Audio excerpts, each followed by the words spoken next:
Hello guys, আজকে recording মতো সুন্দর পরিস্থিতি ছিল সকালবেলায়। যাই হোক, যার জন্য রেকর্ডিং আজকে করতে পারলাম, কিন্তু আজকে ছোট্ট একটা লস নিলাম। আমি আজকে নিফটিতে বা সেন্সেক্সে কোনো ট্রেড পাইনি, যার কারণে আমি ওখানে ট্রেড নিইনি। আর প্রথমে একটা ট্রেড মিস হয়, আমি এখানে স্টকে একটা ট্রেড পাই, এখানে এঙ্গেজ হয়ে যাওয়ার কারণে আমি অন্য জায়গায় আর ট্রেড এক্সিকিউশনের কথা ভাবিনি। পরে একটা ট্রেড আসছিল প্রায় নিফটিতে প্রায় দুটোর কাছাকাছি, সেটা হচ্ছে কত 1:45-এর দিকে 1:45-এর ট্রেড এসেছিলো, কিন্তু ওইটা আমার লেভেলে আসেনি আমার, যার কারণে আমি ট্রেড এক্সিকিউশন ওখানে করতে পারিনি। ওটাই আমার আজকের একটা মিস্টেক। ওটা হচ্ছে লাস্ট ট্রেড ছিল, তার আগে যেটা ছিল সেটাও ট্রেড ছিল, কিন্তু আমি সেখানে খুব একটা ইনভলভ হইনি। সেটা হচ্ছে 12:51 দিকে যে ট্রেডটা ছিল সেই সময়। আর সকালবেলা আর একটা ট্রেড ছিল, যখন এখানে আমি এঙ্গেজ থাকি স্টকে, সেই সময় আমি এই ট্রেডটা নিয়ে আর ইচ্ছা ছিল না। পরে ইচ্ছাটা ছিল একমাত্র আমার 1:45-এর দিকে ট্রেডটা, সেইটাই আমার নিফটিতে একটা ট্রেড নেওয়ার ইচ্ছা ছিল, যার কারণে কিন্তু ওটা আমি এক্সিকিউশনের জন্য ঠিকঠাক লেভেলে আসেনি, যার কারণে আমি ওটা ট্রেডটা নিতে পারিনি। ঠিক আছে, ওটা মানে ইন্ডেক্স ট্রেড আজকে হয়নি। আর প্রথমে আমি সকালে নিতে চাইনি, যার কারণে নিইনি। আর একটা ট্রেড এখানে ছিল, পরবর্তীতে লাস্টে অ্যানালাইসিস করে দেখলাম হচ্ছে বিগ ট্রেড যেটা ছিল সেটা আমি নিতে পারিনি, সেটা হচ্ছে 12:51। এবং এরকম ট্রেড সবসময় বোঝা যায় না, পরে মার্কেট শেষ হওয়ার পরে বোঝা যায়।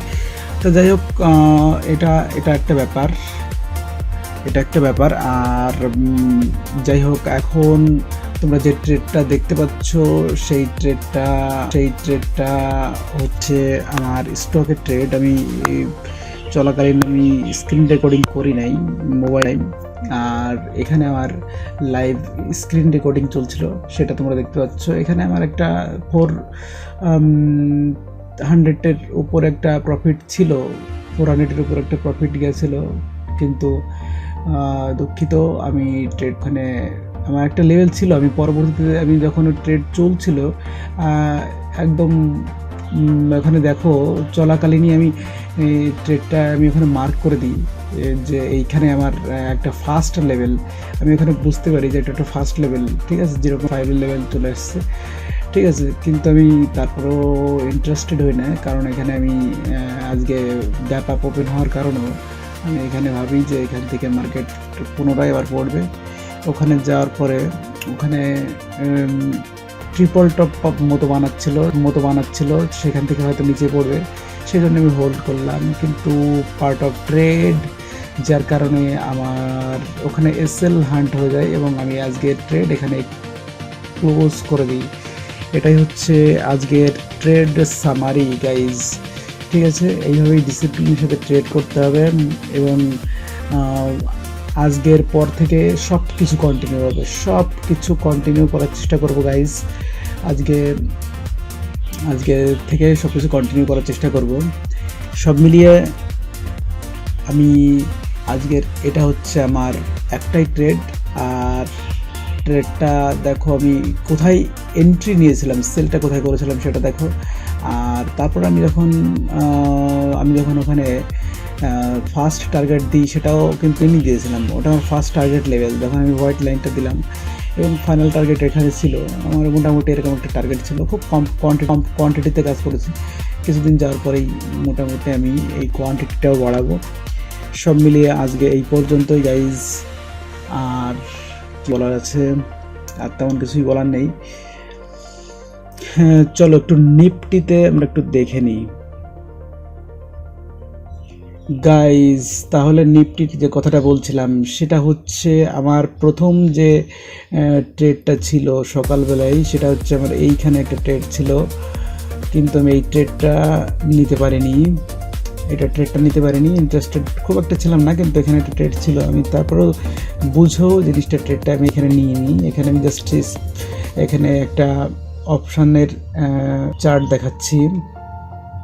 আমাদের এখানে আছে 24,350 স্ট্রাইক প্রাইজের কল আছে। এখানে একটা ট্রেড ছিল, ফাইনালি এখানে একটা ট্রেড ছিল, কিন্তু আমি এখানে ইন্টারেস্ট দেখাই না, এখানে অনেকটা টাইম সাইডওয়েজ থাকার কারণে আমি এখানে ইন্টারেস্ট দেখাইনি। কিন্তু এই জায়গাটায় আমার ট্রেডটা এখানে নেওয়া যেতে পারতো, কিন্তু আমি এখানে ট্রেড নিইনি। আমার এসএল 5 পয়েন্ট মতো বেশি, 4-5 পয়েন্ট 10 পয়েন্ট এরকম কিছু বেশি হলে পরে আমি ট্রেড নিই না, ঠিক আছে। আমাকে আর একটু মোটামুটি যদি এইরকম একটা লেভেলে আসতো, ধরো এই যে জোনটা আমি তোমাদেরকে চলো, জোনটা হচ্ছে এই জোনের মধ্যে এখানে যেটা বারবার এখানে টাচ করছিল, এখানে যে সাপোর্টটা নিচ্ছিল, এই সাপোর্ট জোনে টাচ করতো, তাহলে আমি ইন্টারেস্টেড হতাম। এই সাপোর্টের জন্য না আসার কারণেই আমি এখানে খুব একটা ইন্টারেস্টেড হই নাই, আর যার কারণে আমার এই ট্রেডটা মিস হয়, এবং মিস হওয়ার পরে আমি আর আজকে কোনো ট্রেড নিতে পারিনি, ঠিক আছে। এখানে এটা জাস্ট কলেজ চার্ট, সেই জন্য একবার দেখালাম, কারণ এই চার্টেই এখানে আমি কোথায় নিতাম সেটা তোমরা ভালো করে বুঝতে পারলে, যে মানে এইটুকু গ্যাপের কারণে আমার এখানে পজিশন এক্সিকিউট হয়নি, যার কারণে আমি আজকে এখানে ট্রেড নিতে পারি নাই, ঠিক আছে গাইজ। তাহলে বুঝতে পারলে আমার এখানে ট্রেড ছিল, কিন্তু এই ট্রেডটাকে যদি আমি বলি, এই ট্রেডটা গাইজ একদম মার্কেট শেষ হওয়ার পরে, সারাদিন পরে আমি এই ট্রেডটা পেয়েছিলাম, যেটা হচ্ছে 12:51 দিকে যে ট্রেডটা হচ্ছিল সেটা। কিন্তু এটা সকালে ট্রেড পেয়েছিলাম, কিন্তু এখানে নিইনি, 10টার দিকে ট্রেডটা নিইনি, আর এইটা আমার এক্সিকিউশন হয়নি। এই ট্রেডটা তার মানে কি, এটা আমি নিইনি, এটা জেনে শুনে নিই, এইটা আমি দিন শেষে অ্যানালিসিসের পরে বুঝতে পেরেছি, আর এটাকে আমি এক্সিকিউশনের জন্য সঠিক লেভেলে না আসার কারণে এটা এক্সিকিউশন হয়নি, এটা নিতে পারিনি। তার মানে আমি অ্যাকচুয়ালি দুটো ট্রেড প্রপারলি পাচ্ছি, ঠিক আছে। এটাই হচ্ছে আজকের ট্রেড সামারি গাইজ। তাহলে বুঝতে পারলে, গাইজ আজকে এই পর্যন্তই, কালকে আবার দেখা হচ্ছে। এইভাবেই রেকর্ডিং চলবে যতদিন না আমার চ্যানেলে 50টা সাবস্ক্রাইবার পূরণ হচ্ছে, ততদিন এইভাবেই চলতে থাকবে। যখন আমার চ্যানেলে 50টা সাবস্ক্রাইবার পূরণ হয়ে যাবে, তখন আমি লাইভ ট্রেড করবো। লাইভ সবাই আমার ট্রেড কপি করতে পারবে এবং নিতে পারবে। Bye bye.